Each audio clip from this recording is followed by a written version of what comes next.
Online Manipuri ayuki pau yengbiriba pumnamok puthoi laisramna khurumjari ahanbada maroiba pau bangang ahum yauna mioi taruk tamthina hatkibagi report numit 10 gi manungda pikhalaknaba NCW na state lengak ta khangalakre Jirbam district ki Jakurador da thokiba tamthiba thani pan angang ama yauna punna mioi taru hatkibagi chapchaba report numit 10 gi manungda piraknaba National Commission for Women gi maikai digi Manipur ki Chief Secretary amadi DGP da che tharakle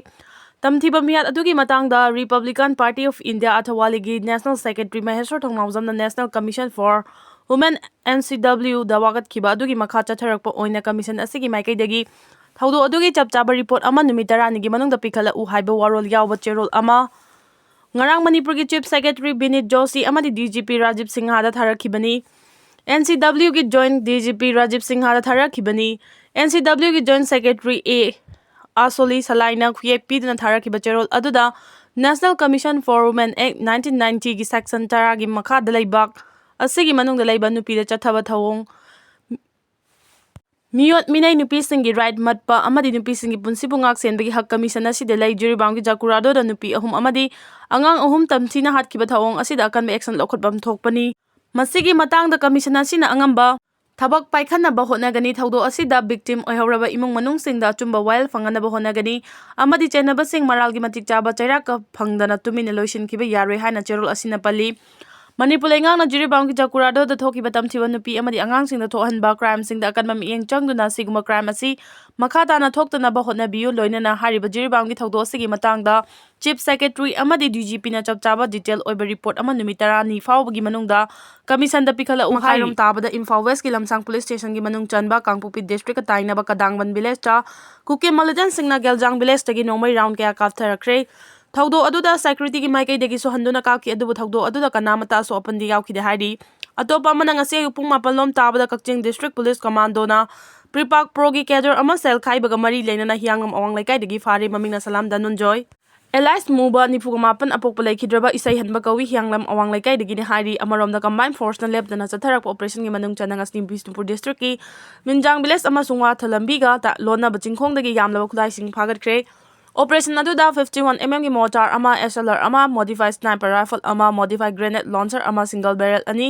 kg taret lomlumba IED mari hand grenade ahum tongan makhal gi nongmai marusing wireless handset ama bulletproof jacket ama BP iron plate ama yauna atai potlam kaya fagat khre hairi amarom da district police more dagi Kakching district ki kurau popi rom da lakpa 4-wheeler gari ama da purakhiba WY tablet kg 13.942 fare hairi drug konana faraba miyo edugi mamingna MD Abdul Rahman Nifu Sora Awangching wangmadagi ni hairi atopa amana Senapati district Hemung village maya dagi SP tablet packet kuntra ga loina na miyo ani fare faraba sing adudi MD Akbar Khan kuntra ga tare amasung MD Abdul Rahman kuntra ga taruk kawi hairi Indiana Myanmar gi oiriba phibam monitor tawri irang asina insurgent group kaya Manipur da changsilakre Myanmar da huzik oiriba phibam India gi maikaidagi yamna kupna monitor tawri maruoina Arakan Army na Rakhine State ta military command lausin khiba amasung PDF na Myanmar gi military installation kaya lausin khiba asina oiragliba phibam sing asigi matangda kupna monitor tawri haina intelligence ki source amana hairi source asina makhata na hairi bana Myanmar da tholiba civil war asina maram oiraga leibak adugi insurgent group kaya ama chahi asida lamkhai lana Manipur jangsilakre haina security official singna fongdogli makhata na hairi bana haukiba chahi 2023 ki May thadagi Manipur da maitai amasung Kuki anigi marakta thorakhiba hingsa asi leptana hengalakli military police officer politician amasung Myanmar da leiba rebel sourcing matung ina rebel group singi insurgent kaya ama Manipur gi lamkhai lana changsinkhre hariba insurgent sing asi rocket launcher yauna sophisticated weapon kaya sijinai Manipur da thokliba Hingsa ki thokdok sing asi laksinaba center ki maikai digi state police force ki personal lising kuntra leiriba sigi mathakta CIPF ki personal lising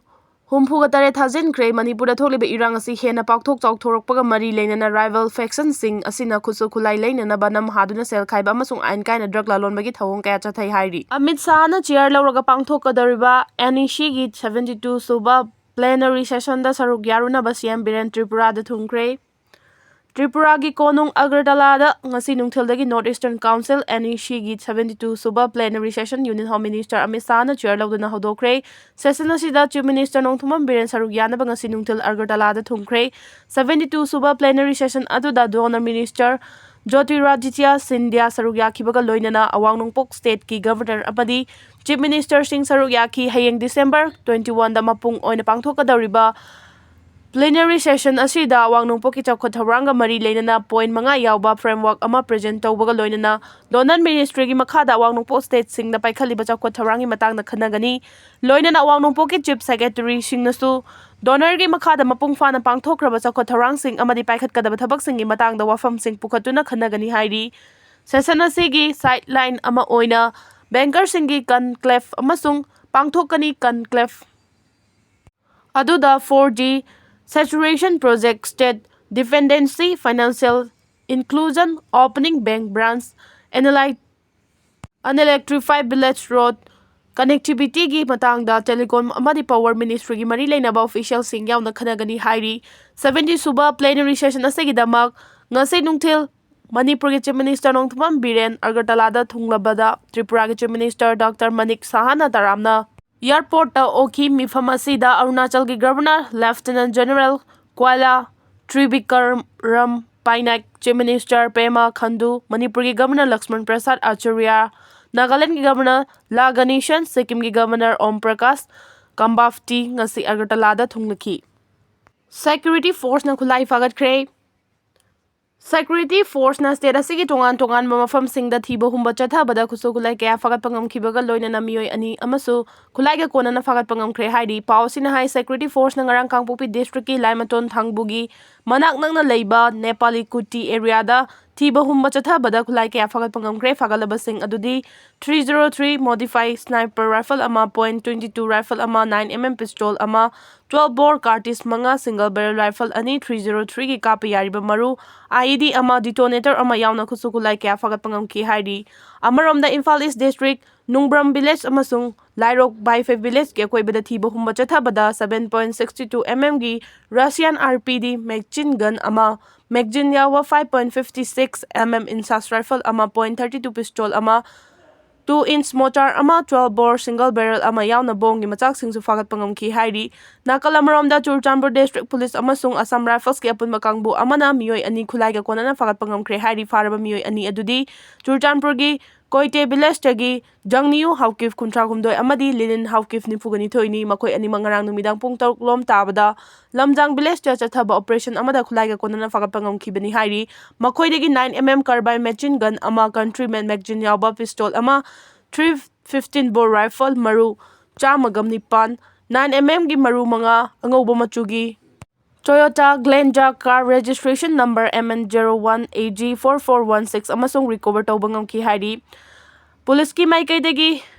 FIR ꯑꯃ ꯂꯧꯈꯠꯇꯨꯅ ꯊꯧꯗꯣꯛ ꯑꯁꯤꯒꯤ ꯃꯇꯥꯡꯗ ꯊꯤꯒꯠꯄ ꯍꯧꯈ꯭ꯔꯦ ꯍꯥꯏꯔꯤ꯫ ꯂꯣꯏꯅꯅ ꯐꯥꯔꯕ ꯃꯤꯑꯣꯏ 2 ꯑꯗꯨ ꯃꯔꯤ ꯂꯩꯅꯕ ꯀꯣꯔꯠꯇ ꯄꯨꯊꯣꯛꯇꯨꯅ ꯄꯨꯂꯤꯁ ꯀꯁꯇꯗꯤꯗ ꯔꯤꯃꯥꯟꯗ ꯂꯧꯊꯈ꯭ꯔꯦ ꯍꯥꯏꯅꯁꯨ ꯄꯥꯎ ꯑꯁꯤꯗ ꯃꯈꯥ ꯇꯥꯔꯤ꯫